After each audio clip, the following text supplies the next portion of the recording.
A few years ago when I started doing YouTube videos, I didn't really know anything about lights or cameras or anything that had to do with video making or photography. But doing some YouTube research at the YouTube University, I found a lot of different tips and tricks for upping your YouTube, your videography, or your photography game if you're a beginner.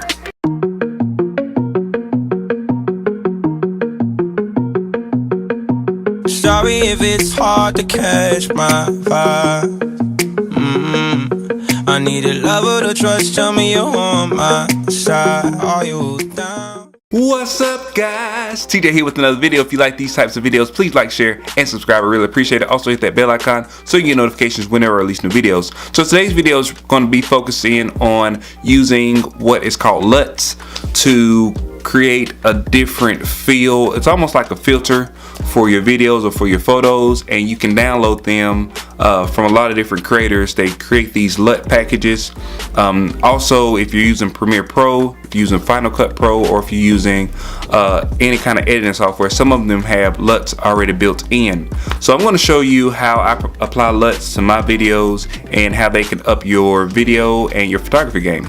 Alright, so let's get into LUTs. So what is a LUT? A LUT is actually, it takes your photos or videos and it transforms them in a certain kind of way so it can be congruent across different clips. So I'm pretty sure it's like a mathematic kind of thing. It changes the color temperature, it changes the contrast, it changes the exposure, all these different things. It automatically changes them to a certain setting so you can have a certain feeling behind video clips. So I use LUTs a lot whenever I'm recording my videos, and just to get like a congruent look across my videos. Basically, if I'm doing like different cuts, if I have different footage pieces, I make sure that I use the same LUT across the different footages. So I'm going to show you how I use LUTs and how you can use them in your video editing. So the first thing I did was I just put two clips on here. One is of me talking. That right there is not a good clip to use because it's out of focus. So let's find another clip. Let's try this one. This may be a little bit better. Yep. All right. So let's get rid of my talking because you don't want to hear me speak. And this one right here was one that I shot from my drone. It already, you know, when I shoot my DJI Spark, it automatically kind of color grades it a little bit. It punches the color quite a bit. And sometimes I want a more like grainy, filmy look, and I'll use LUTs.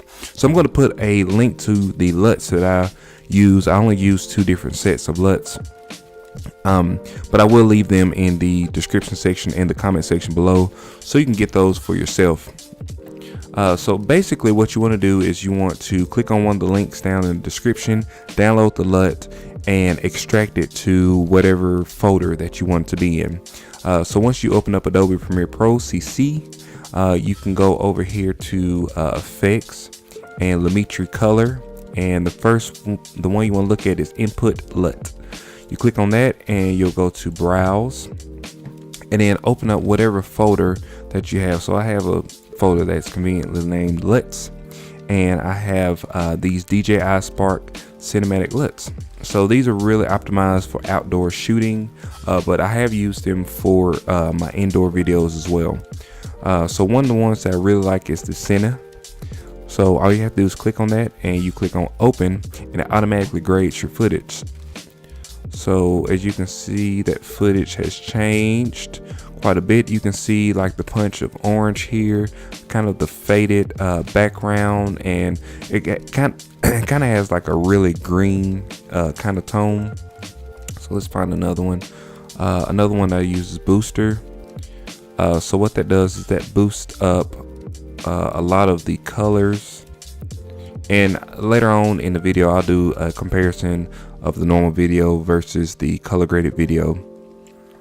But let's see if I can do it right now. So you see how bright the back is, how dark the blacks are here, and how bright these the strings are, and you see how faded that is. So you know that happens automatically. Let's look at another one that I like is Punch. especially for outdoor video. It pretty much does the same thing, it's just not as bright. And another one that I use is Cine. And I also like the faded summer look as well.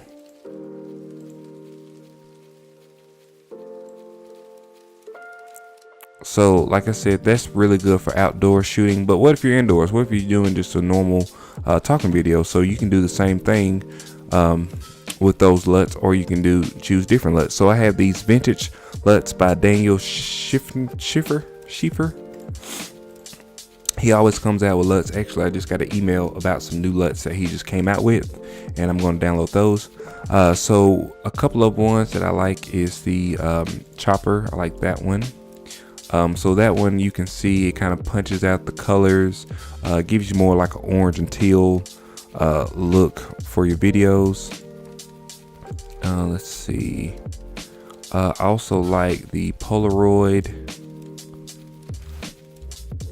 They give you more of a cool tone, cool tones with whites. And this is definitely like a look. It's not really good for, this is like shot in the daylight. If I had like some video footage where it was actually lights on my face, it would probably look a little bit different. So let's look at these. We'll go down through these just to look at the different ones. This one is a little bit brighter, more natural light, as you can see. Analog. This one right here kind of blasts out the blacks, so you kind of have more gray blacks, so it gives you more like a cinematic feel. Now you may not like all these LUTs, and I don't necessarily use all of these LUTs. I just use you know, depending on what the shot looks like, depending on the exposure, depending on what kind of mood that I'm trying to build with my video, I will change them. I do have go-to ones that I use almost on every video. If I'm shooting in my studio downstairs, like this one right here, if you want like something really bright to make it look like really bright and outside, that's one that looks really good. So let's see, that's none, and that's with the, so you see how better that looks with the, and I didn't have to do anything down here, it's just automatically like really good, so I can really basically set it and forget it on that. So let me show you how I apply these LUTs if I'm doing it across multiple videos. So if you want to apply a LUT across multiple videos, what you want to do is you want to go over here and click on adjustment layer and open adjustment layer and put it across multiple parts of your video. You want to click on your adjustment layer, you'll go down to Lumetri color, you go down to your LUT, and you can choose your LUT from, let's see, so I'm going to do this one, nostalgia. This gives a dark feel. Maybe not nostalgia. Let's try another one. All right. So this is going to give it that same bright feeling that you have across the video. So if you were to go to a different clip, you still will have that same feeling across the different clips. So that's going to be it today, guys, about LUTs. If you have any questions, please leave them in the comment section below, or go to my website, www.tjlovelady.com. If you like these types of videos, please like, share, and subscribe. I really appreciate it. Also hit that bell icon so you get notifications whenever I release new videos. Thanks, guys, for watching.